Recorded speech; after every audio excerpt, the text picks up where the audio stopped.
911. It's a number dialed over 240 million times each year.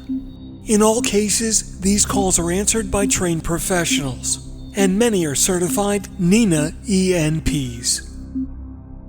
Let's talk to one of these professionals, unedited and completely off the cuff. Are you positive he's breathing? No. Okay, and he's blue? Yeah. Okay, then there's a good chance he's not breathing. Is there somebody else there that can do CPR? Oh my God. 911, what's your emergency?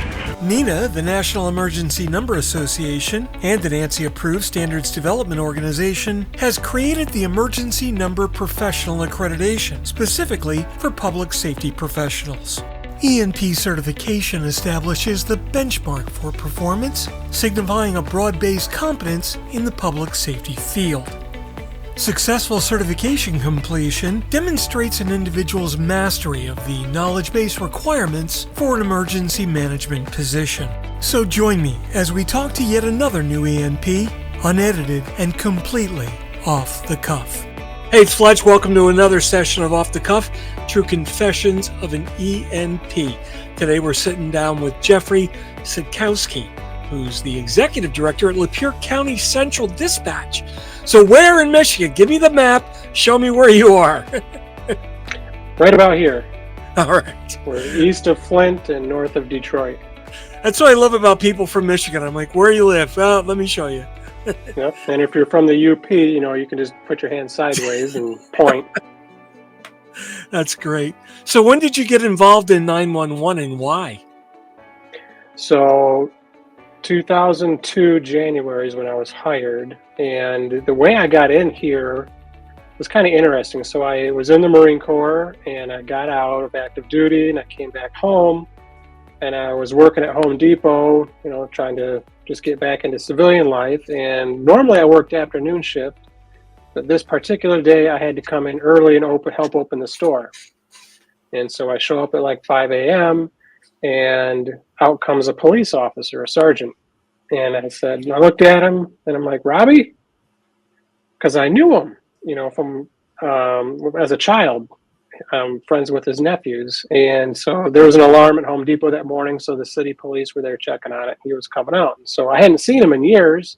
So we get to talking and catching up. And he's like, oh, what'd you do in the Marine Corps? And so I told him and this and that. A little bit of computers. I was a radio operator for the infantry. And he goes, oh, you should go apply at Central Dispatch. I said, what's that? I had no idea because when I left to join the Marines, this place didn't exist. Mm-hmm. And so that was in 1997. So when I come back home at the end of 2001, this place had been here. So they built it about the year I left. So I'm like, all right. So I went over here and I applied. And after a bunch of testing and interviews, I got in. They hired me as a dispatcher, and my start date was January 7th of 2002. Oh, wow. So what'd you think of the whole testing process? What'd you have to go through?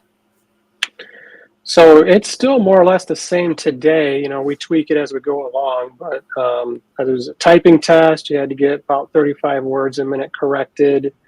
And then there was a written examination, kind of general education stuff, a little bit of reading comprehension, a little bit of math, story problems, just to make sure that, you can get through life, and map reading. So then you get a map of our county and then a map of the state, and you had to find certain things and intersections or cities, that type of stuff. And then we have this box called the Perfex, which literally was built around 1978, 77, somewhere in there. It's a physical box.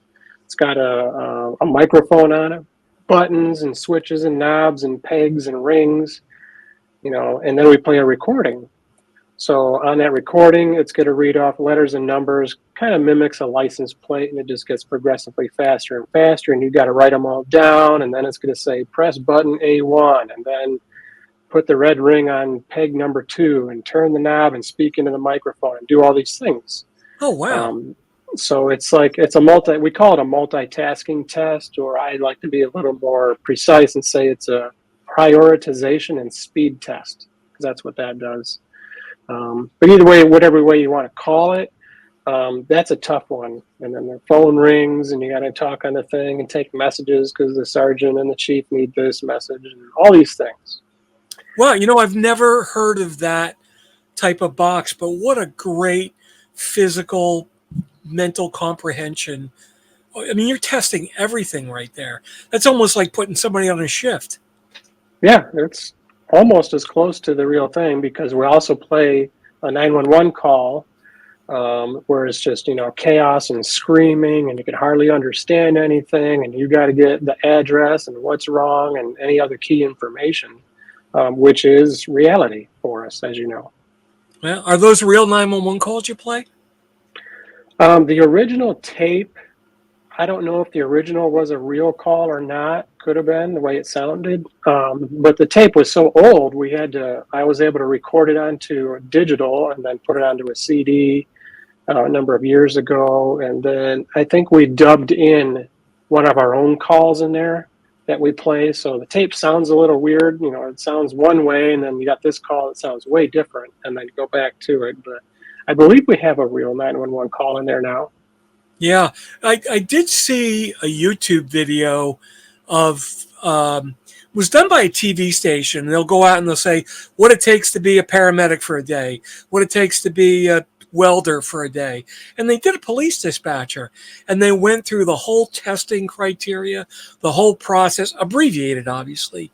Mm-hmm. But then they stuck the person, the reporter, on a console, and then they had people in the center that had, been 20 years on the job, sit in another room, being the callers, just mentally from their heads, replaying the worst freaking nightmares they had ever heard or knew about, some real, some not. And this poor reporter just wigged out. She made it through, but one of the calls was actually a childbirth, and the woman they had screaming in the background, my God, you would think, is this real? Or, so I give the dispatchers a lot of credit for the acting that they pulled off. But that was the closest I've ever seen. If you get through the perfects, then we bring you in for an interview. Wow. So you got to get all through that before you're even interviewed. Yeah. When do the background checks come in? So we interview you, and if we like you, then we begin the background check. So then I take everything we have. We do our own NCIC background checks that we can do, and then we give that and all the other information, your testing results, your application, resume, whatever you provided us. Then I give that to our sheriff's office, detective bureau, and then they go and do a very thorough background investigation of their own and give me a report back. Wow. Simultaneously, then I send you down to see a psychiatrist for a psychological evaluation, and I get that report back. And then we'll also schedule you for a sit-along in dispatch, and so we'll put a headset on you. You get to listen to live calls, as it's happening. You get to interact with my staff. My staff can interact with you.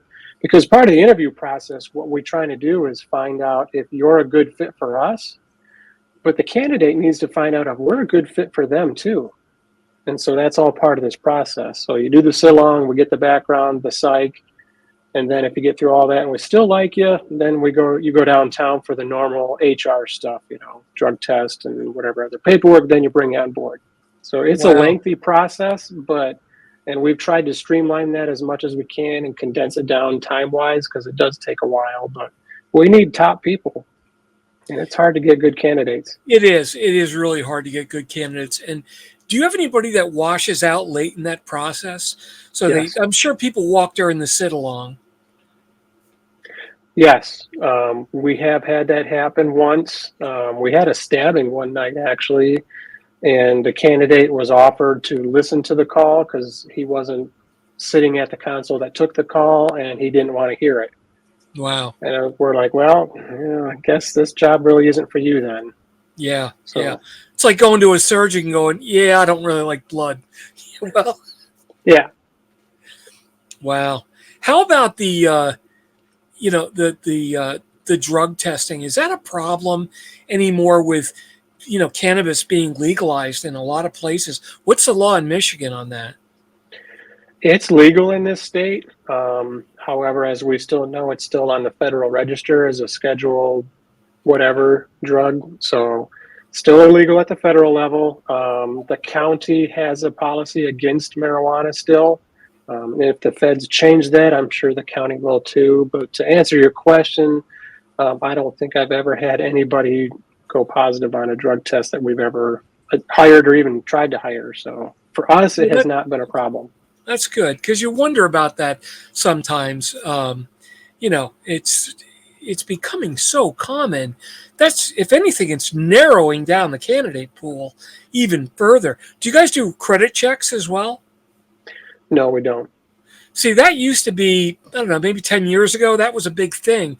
A lot of people were failing the credit checks, and it was just over, I'm going to call it normal day-to-day stuff when you were younger.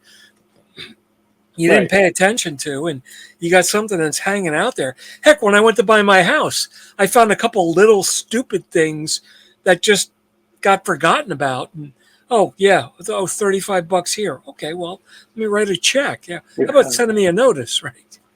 But, I'm not sure that doing that kind of a background is beneficial, because sometimes people, like you said, have things that happened, life happens, and now they're trying to get themselves into a better position, and now that's going to hold them back. Yeah. I don't know. Well, that was the big uproar. That was a big uproar saying, you're knocking somebody on what they did and not on a current, are they currently a bad credit risk? Okay, well, that, and the argument was, well, it speaks to their character. If they're not a good credit risk, how are we going to trust them with, CGIS information? Mm-hmm. There's other mechanisms for that. I think that comes down to maybe you need better training, maybe you need better policy enforcement to catch that and correct that behavior. But whatever, I'm not going to get down that road. So, how long have you been an executive director? I was appointed in the summer of 2018, so 6 years now. Okay. And what were you before the executive director? Before that, I was our systems administrator, and I got promoted to that position in 2006. So I did that job for 12 years. So you saw a lot of the technology evolve over, a good 10-year period when technology was really at a rapid pace in general. How did that apply in your PSAP? So that's an interesting, because when I started here, we had 3 monitors on our desks when I was a dispatcher, and they were the big CRT, 90-pound behemoth. That's what we had when we started, and we had 3 of them. If you were at the NCIC station, you had 4, because we had NCIC and what we call LEAN in Michigan, which is a law enforcement information network. I know every state has their own, they call it something different. So, but today the dispatchers have 8 flat screens in front of each console. And that's just been an evolution from when I started until today. New technologies come in, new phone systems. When I started, our phone system was, you pick the thing up, or it was tied to your headset, but we didn't really have a screen. It was on our old Motorola radio screen that flipped back and forth if it was a 911. If it was a regular call, it was just a phone. That's how we did it. Now it's all computerized. We got maps. We didn't have maps when I started. We had paper maps. It's been quite a transition. So I started dispatching in 1980 when I got out of high school, and did that and was a special officer for 5 years. The only computer I had was a big 3270 IBM green screen that I could do NCIC lookups on. Everything was on paper cards, punch clock, and my CAD was the 4x8 map that sat on the wall behind me. Oh, okay, yeah, sure. And that had to be changed because people would pin notes to the wall, note, hey, there's this building's got this problem. There's, whatever. And after a while, the map looked like a shooting target. Wow, that's crazy. That's crazy. So what has been the biggest evolution that you've seen that helps out dispatch over your career? What do you think the most revolutionary change has been? The most revolutionary change, if it's going to be technology, I'd probably go with the mapping and the accuracy. Like I said, we started with paper maps. And then we slowly transitioned in, we got Rapid SOS today and all these other companies that do great things. And then our mobile devices, which when I started weren't really much of a thing. And now the accuracy that they can provide us, latitude, longitude, and now even elevation. These things are very helpful. And I can recall a few incidents we've had in the recent years where we've had kayakers out on one of our lakes get lost and they didn't know where they were. They couldn't get anywhere. And so they dialed 911 and we can track them. And so my dispatchers are looking at where they're plotting on the map.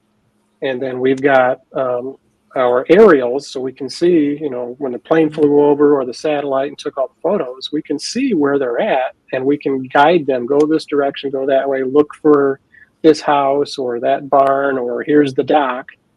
And we can lead them to safety while we're still sending responders in to assist them and get them to safety. Things like that. And also with lost children or vulnerable adults, the same scenario. We can use the overheads and say if we have a autistic child that's lost, that's been gone for hours, we can tell our first responders that, hey, there is a body of water, 400 meters from the house through those trees. Go over there and check. Yep. So the mapping technology was one of the big ones, I would say. Yeah, I'm going to have to agree with that. The Rapid SOS is interesting because I remember when Michael Martin first came up to me, probably 10, 12 years ago now, but it was at Nina in Nashville. It's like, Mr. Fletcher, I listen to all your podcasts. I got a great new product. I fixed 911. I said, oh, what'd you do? Build an app, Michael? Yeah, it's called Haven, and this is what it does. I'm like, well, that's cool, but people don't use apps to call 911. But you've got some interesting things. I'm glad you're here because you've got a whole room full of people that really understand 911. Go in there and learn and use your business sense and technology sense to go build something. And sure enough, a year later, he came back with the new platform. And then it was a few years later, he came back with the emergency button inside the Uber app, which was really just a proof of concept to say I can take in external data real time and hand it off to public safety. And that was great. And my private company, 911 Inform that I work for, we're a Rapid SOS partner. So, when a commercial building or a school or something has a 911 event, whether it's a phone call or an IoT device, we package that up and send it in on the Rapid SOS interface so public safety gets that inside a jurisdiction view. That's great. Yeah. I like to call it OnStar for buildings, but I know GM will sue the crap out of me. But yeah, I mean, that's, and there are things that Rapid Deploy is doing and Carbine with the AI. And I mean, all these companies are really coming of age that 5 years ago, you were like, well, okay, first of all, let's see if you're still here in 5 years. And second of all, let's see if you figure out the technology the way public safety needs the technology.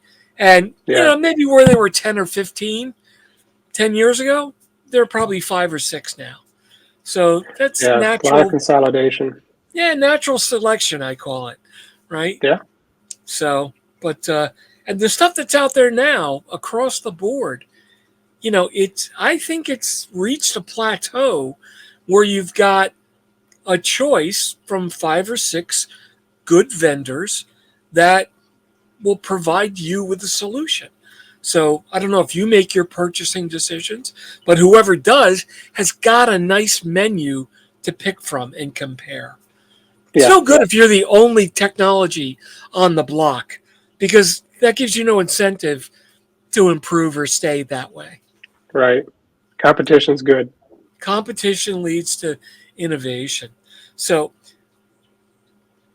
you're an ENP, you run the center. How many other ENPs do you have? And are you doing anything to promote that? Currently, I'm the only ENP in our department. My deputy director, she's scheduling herself to take the ENP at the next session. Great. And she just completed the CMCP with one of my supervisors. So we're really trying to up the game here, get some certifications, get training. I'm big on training. So in Michigan, we have the state 911 committee who gives out free money to 911 centers for training. So if it's on the eligibility list, which there's a lot on there, it doesn't cost the department anything. So we utilize all of it.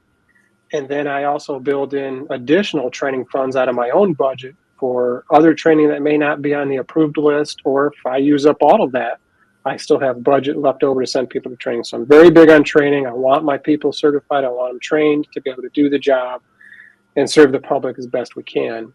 ENP is not a requirement here in this county. But before my departure here, someday down the road, I want to see about updating our job description to include ENP or some other type of 911 related certification for this job, because I do think it's important. It is, and I'm glad you recognize that. And again, the job classification, that's important, especially now with the, having your job classifications correctly written. So the SAVES Act has that, right. OMB can look at that because that's active right now. So that's a task to make sure, just double check, everything is in there and worded properly. But, having a great way to start that I've seen other people use as a tactic, they'll take ENP and they'll say desired or required within X amount of time to obtain and maintain, and that language has been pretty easy to get through, right, without saying, all right, we're denying a bunch of people, because there is a small percentage of the total 22,000 NINA members. There's only about 1,800 that have their ENP. So you do the math on that. That's like a very, very small percentage. Yeah. So you can't narrow it to that pool yet, but someday we'll get there. But certainly, obviously in your eyes, someone with their ENP is going to get preference. I would hope so, yeah. Yeah. Unless they're really, really stellar, but yeah, it's definitely helpful. So as an executive director, we get a lot of dispatchers testing for their ENPs. How did you find the test in the different modules? You probably didn't have a problem with the technology side. That was probably a cakewalk for you. What gave you the biggest hassle on that test? The biggest hassle for me was the acronyms. And I told my deputy director, I'm like, study and memorize your acronyms, because there were a lot. And, there's acronyms in the military, there's acronyms in 911, there's just so many. And in a lot of the test questions, they didn't tell you what the acronym was. It was 2 letters or 3 letters, and you had to know what it was. Yeah, that's when we're doing documentation, we're always very careful to spell out the acronym, the first use in the document, and you might find it here and there. Yeah. But really, in the beginning, it'll be spelled out, and the rest is the acronym. We don't do that on the test. We just, when we write the questions, we use the acronyms. Now, if you look in the NINA glossary, there are some acronyms where in the glossary where we define them, we will say always use, this is the acronym, always spell it out as well. And there are various reasons for some that may be very close to something else that's similar, and we want to make sure we're talking about the right thing. There are other things where we say always use the acronym and don't use the spelled out version. So it's always good to look through there to see what's what. But all right, well, listen. Oh. You don't need solar heating or anything, do you? Because I'm sure that's what that was. I always wanted to answer that and dump them into the podcast. Just, that'd be funny. Just to have some fun. Well, listen, I really appreciate you sitting down. Getting to be nice weather time up in Michigan. My favorite place in the early fall. You guys have just Oh, you go up to Traverse City. Oh my God. I was up there in the fall to the PSAP, and I'm like, even the pictures I took were clearer, brighter. I mean, there's something in the air up there that just makes it beautiful. Yeah, that crisp fall air is really nice. Yeah. So, but thanks for joining us. What advice do you have for somebody who's just looking at getting into their ENP, and what advice for other directors who may be thinking, I don't need an ENP, I'm a director? It doesn't hurt to get it because you still learn stuff. I got the study guide, I did the practice test, and there's things in there I didn't know. I've been doing this 22 years. I've been the director the last 6. You can never stop learning, I guess would be my advice. Always learn to the day you die, because there's so much out there. Once you get to that point in your life where you realize that you don't know everything, and you realize that there's more you don't know than you do know, that's when you realize to start learning and never stop. So that'd be my advice. Just continue learning, get the certifications. It's helpful for your career if you want to move around. And it shows, I think, more importantly, to your staff that you believe in the department, you believe in them, and that you're continuing to better yourself. Even though you may be at the top of the heap, you're still learning and you're still moving forward, and you can lead the way. No, that's excellent. All right, Jeffrey, thank you very, very much. Sitting down with Jeffrey Satkowski, ENP, and the Executive Director at Lapeer County Central Dispatch up in Michigan, right about over here. Good to have you on the podcast. Thanks for joining. Thanks for having me. Well, that wraps up this episode of Off the Cuff, Confessions of an ENP. I'm Mark Fletcher, ENP, and I'm the Vice President of Public Safety Solutions at 911 Inform. Off the Cuff is sponsored by 911 Inform, delivering next-generation 911 solutions to the enterprise today and making every second count. Visit them on the web at 911inform.com. Remember, you can follow me on Twitter at Fletch911. Check out all my blogs and podcasts at Fletch.tv. And be sure to like and subscribe below. That way you'll be immediately notified whenever a new podcast is published. Thanks so much for listening. If you're in public safety, thanks for what you do. Take care and have a great day.